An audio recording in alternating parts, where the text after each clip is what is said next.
Praise the Lord. അനുഗ്രഹിക്കപ്പെട്ട ഈ നല്ല പ്രഭാത സമയത്തിന് ഞാൻ നന്ദിയുള്ള ഹൃദയത്തോടെ കർത്താവിന് സ്തോത്രം ചെയ്യുന്നു.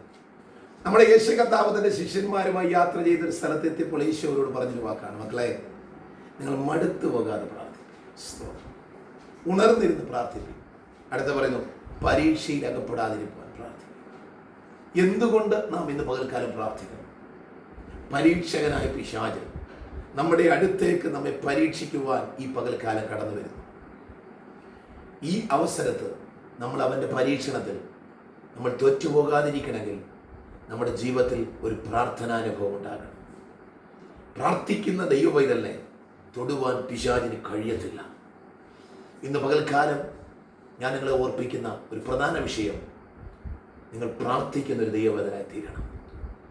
നിങ്ങളുടെ വിശ്വാസം എന്ത് തന്നെ ആയിക്കോട്ടെ, ആ വിശ്വാസത്തെ നിങ്ങൾ മാറ്റി നിർത്തിയിട്ട് യേശു കർത്താവിനോടുള്ള ഒരു പ്രാർത്ഥനയിലേക്ക് ഞാൻ നിങ്ങളെ ആഹ്വാനം ചെയ്യുക. നിങ്ങളുടെ പ്രാർത്ഥനയിൽ നിങ്ങൾ മടുത്തു പോകരുത്. എന്നെ ശ്രദ്ധിക്കുന്ന വാത്സല്യ ദൈവജനമേ, നിങ്ങളുടെ വിശ്വാസ ജീവിതത്തെ യാത്രയിൽ നിങ്ങൾ ആഗ്രഹിച്ച പലതും നിങ്ങൾക്ക് ലഭിച്ചിട്ടില്ലായിരിക്കാം. പക്ഷേ ആഗ്രഹിച്ചത് ദൈവം തരുവാൻ സമയം ഇതാ അടുത്തിരിക്കുക. ആകയാൽ മടുത്തു പോകാതെ ആത്മശക്തിയോടൊന്ന് പ്രാർത്ഥിച്ചു നോക്കിയാട്ട്. ഉപവാസത്താലും പ്രാർത്ഥനയാലും அதை നേടിയെടുത്ത അനേക കാര്യങ്ങൾ നമുക്ക് ദൈവവചനം നമ്മെ പഠിപ്പിച്ചു തരുന്നു. മടുത്തു പോകാതെ പ്രാർത്ഥിക്കുവാൻ കർത്താവ് പറയുമ്പോൾ പ്രാർത്ഥനയിൽ നമ്മൾ ക്ഷീണിച്ചു പോകരുത്, പ്രാർത്ഥനയിൽ നമ്മൾ വീണു പോകരുത്. പ്രാർത്ഥിച്ചുകൊണ്ട് ഇന്ന് പകൽക്കാലം നമ്മുടെ ജീവിതം ആരംഭിക്കുന്നുവെങ്കിൽ, നമ്മുടെ കുടുംബജീവിതം ആരംഭിക്കുന്നുവെങ്കിൽ, നമ്മുടെ അനുദിന പ്രവർത്തനങ്ങൾ ആരംഭിക്കുന്നുവെങ്കിൽ, ഇന്ന് പകൽക്കാലം അത്ഭുതം നിങ്ങളുടെ വീട്ടിൽ നടക്കും. പ്രാർത്ഥിച്ചുകൊണ്ട് നിങ്ങൾ ചെയ്യുന്ന ഓരോ കാര്യത്തിന്മേലും ദൈവത്തിൻ്റെ ബ്ലെസ്സിങ് നിങ്ങൾക്കുണ്ടാകും.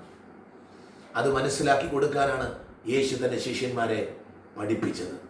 എന്നാൽ പലപ്പോഴും യേശു കർത്താവ് അവരുടെ കൂടെ ഉണ്ടായിരുന്നത് കൊണ്ട് അവരുടെ കൂടെ വന്ന പ്രതികൂലങ്ങളൊന്നും അവർക്ക് മനസ്സിലാക്കേണ്ടി വന്നില്ല.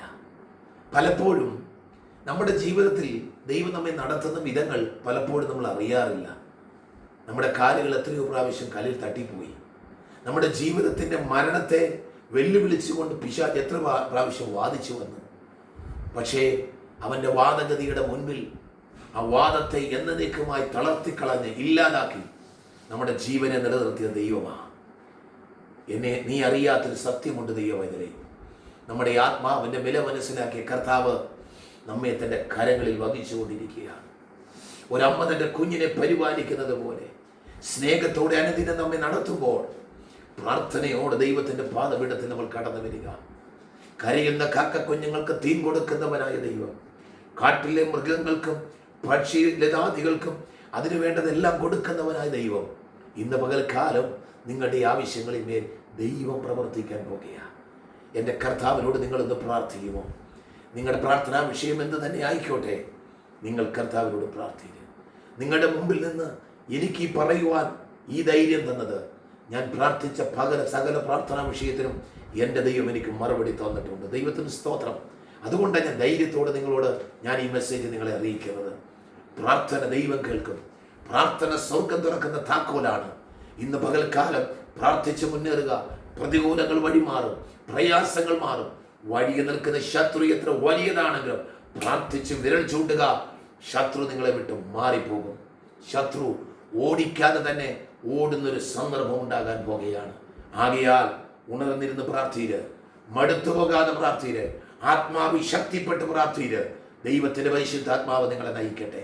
ഈ പകൽക്കാലം ഒരു പ്രാർത്ഥനയുടെ പകലായി തീരുന്നുവെങ്കിൽ നിങ്ങളുടെ സകല വിഷയങ്ങളെയും യേശു കർത്താവിനോട് പറയുക. ദൈവം നിങ്ങൾക്ക് സൗഖ്യം നൽകും. കർത്താവ് നിങ്ങൾക്ക് വിടുതൽ നൽകും. കർത്താവ് നിങ്ങളുടെ പ്രശ്നത്തിന് പരിഹാരം നൽകും. ഈ കർത്താവിനോട് ചേർന്ന് പ്രാർത്ഥിക്കാമോ? ദൈവം നിങ്ങൾക്ക് വിടുതലയക്കും. ഞാൻ നിങ്ങൾക്ക് വേണ്ടി പ്രാർത്ഥിക്കാം. നിങ്ങളുടെ പ്രാർത്ഥനാ വിഷയം എന്ത് തന്നെയായിരുന്നാലും ഈ സ്ക്രീനിൽ കാണുന്ന എൻ്റെ നമ്പറിൽ നിങ്ങൾക്ക് എപ്പോൾ വേണമെങ്കിലും എന്നെ വിളിക്കാം. ഞാൻ നിങ്ങൾക്കായി പ്രാർത്ഥിക്കാം. എൻ്റെ കർത്താവ് നിങ്ങൾക്ക് ആശ്വാസം നൽകുന്ന ദൈവമാണ്. പാപവഴികളെ വിട്ട്, ലോകമോഹങ്ങളെ വിട്ട്, ദുഷിച്ച വഴികളെ വിട്ട് യേശു കർത്താവിലേക്ക് വാ. നിങ്ങളുടെ പാപങ്ങൾ ഏറ്റുപറഞ്ഞ് കർമ്മത്തോലോ കർമാചാരങ്ങളാൽ നേർച്ച കാഴ്ചകളാലോ മാറ്റപ്പെടുന്നതല്ല. നിങ്ങളുടെ പാപം കൊണ്ട്, നിങ്ങൾ ചെയ്ത പാപം കൊണ്ടുണ്ടായ ശിക്ഷ മാറാൻ കഴിയത്തില്ല. എന്നാൽ ഒന്നുകൊണ്ട് സാധിക്കും, യേശുവിൻ്റെ രക്തം സകല പാപവും പോക്കി നിങ്ങളെ ശുദ്ധീകരിക്കും. ഇന്ന് പകൽക്കാലം നിങ്ങൾ ആരാണെന്ന് ഞാൻ ചോദിക്കുന്നില്ല. ഒന്ന് ഞാൻ പറയുന്നു, എൻ്റെ യേശു നിങ്ങൾക്ക് വേണ്ടി സഹായിപ്പാൻ ശക്തനായി നിങ്ങളുടെ കൂടെയുണ്ട്. നിങ്ങൾ ആ കർത്താവിനോടൊന്ന് പ്രാർത്ഥിക്കുമോ? നിങ്ങളുടെ ഉള്ളു തുറന്ന് യേശു കർത്താവിനോട് പ്രാർത്ഥിച്ച് ദൈവം നിങ്ങളെ വിടുവിക്കും. ഈ വചനങ്ങളാ ദൈവം ഇന്ന് പകൽക്കാലം നിങ്ങളെ ബലപ്പെടുത്തട്ടെ. പ്രാർത്ഥനയ്ക്കായി ഞാൻ നിങ്ങളെ ആഹ്വാനം ചെയ്യുന്നു. ദൈവം നമ്മെ എല്ലാവരെയും അനുഗ്രഹിക്കുമാറാകട്ടെ.